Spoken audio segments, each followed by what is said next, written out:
जय श्री राम। सनातन धर्म की जय। हर हर महादेव। श्रोता बंधु, वाल्मीकि रामायण की परम पवित्र कथा लेकर आया हूँ। दशरथ नंदन राजा राम अपने राज्याभिषेक के पश्चात राजा जनक सहित हजारों महपालों को उपहार देकर विदा करने के पश्चात अपने भाइयों के साथ न्यायपूर्वक राजकार्य का संचालन कर रहे हैं। अयोध्या में सुखपूर्वक निवास करते हुए उन वानरों, वृक्षों तथा राक्षसों का 1 महीने से अधिक समय बीत गया। एक दिन महातेजस्वी श्री राम ने वृक्षों, वानरों और राक्षसों से सुग्रीव को संबोधित करते हुए कहा, अब तुम लोग किष्किंधापुरी को जाओ और वहाँ पर मंत्रियों के साथ धर्म पूर्वक निष्कंटक राज्य करो। वानर राज सुग्रीव, अंगद और हनुमान को भी तुम अत्यंत प्रेम पूर्वक राज्य कार्य में अपना सहयोगी बनाकर रखना। महाबली नल, तारा के पिता वीर सुषेण, बलवान तार, वीर कुमुद, महाबली नील, वीर सतबली, मेंद, दिविंद, गज, गवाक्ष, गवय, महाबली सरब, वीर दुर्जय, महाबली ऋक्षराज जामवंत तथा गंधमादन पर भी सुग्रीव तुम प्रेम पूर्वक दृष्टि रखना। वानर राज सुग्रीव, इसके सिवा जिन जिन महाबली वानरों ने मेरे लिए अपने प्राणों की बाजी लगा दी थी, उन सब पर तुम प्रेम पूर्वक दृष्टि रखना। श्रोता बंधुओं, मैं पंडित गोपाल जी तिवारी सत्य सनातन ज्ञान संगम चैनल की तरफ से राजा राम के चरणों में बार बार प्रणाम करते हुए चैनल पर सभी श्रोता बंधुओं का स्वागत करता हूं। चैनल का मुख्य उद्देश्य सभी सनातनियों को धार्मिक कथाओं के द्वारा हिंदुत्व के प्रति प्रेम और समर्पण को बढ़ाना है। श्रोता बंधुओं, ऐसी शिक्षा देकर श्री राम ने सुग्रीव को बारंबार हृदय से लगाया। तत्पश्चात श्री राम ने विभीषण से कहा, राक्षस राज, तुम धर्म पूर्वक लंका का शासन करना। तुम धर्मज्ञ हो।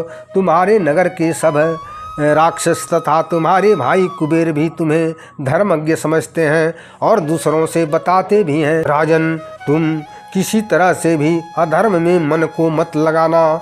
जिनका बुद्धि और विवेक पवित्र होता है वह राजा निश्चय ही दीर्घकाल तक पृथ्वी का राज भोगते हैं। राक्षस राज, तुम सुग्रीव सहित मुझे सदा याद रखना।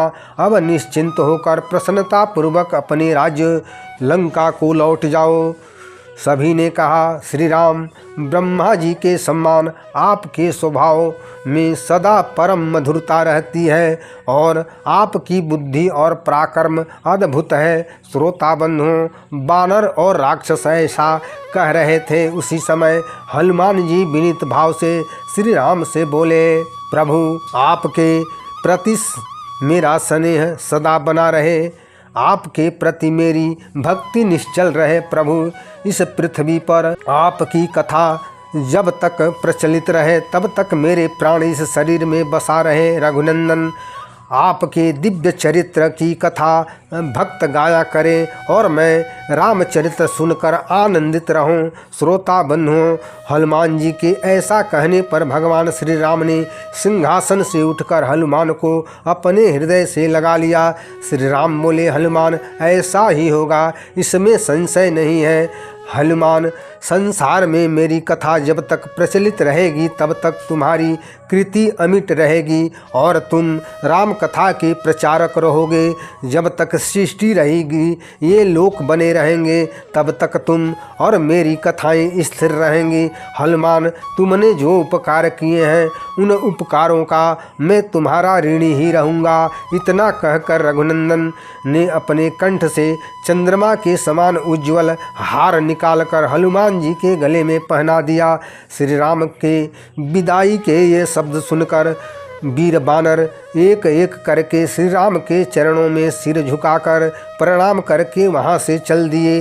वानर राज सुग्रीव और राक्षस राज विभीषण श्री राम को हृदय से लगाकर विदा हुए।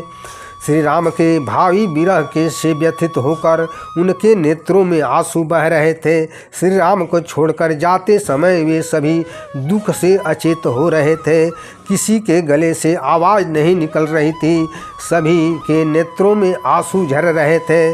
प्रभु श्री राम के कृपा एवं प्रसन्नता पूर्वक विदाई देने से वे सब वानर विवश होकर अपने अपने घर को गए। वे राक्षस, ऋक्ष और वानर अपने आराध्य श्री राम को प्रणाम करके नेत्रों में वियोग के आंसू लिए अपने अपने निवास को लौट गए। जय श्री राम। सनातन धर्म की जय। श्रोता बंधु, वाल्मीकि रामायण की पवित्र कथा जिसमें वानर राज सुग्रीव की वीर वानरों के साथ अपने निज स्थान को जाने के लिए की गई विदाई तथा राक्षस राज विभीषण की भाव विह्वल अयोध्या से विदाई की कथा सुनते हुए शेयर करें, कमेंट करें, लाइक करें तथा सब्सक्राइब जरूर करें। जय श्री राम। सनातन धर्म की जय। हर हर महादेव।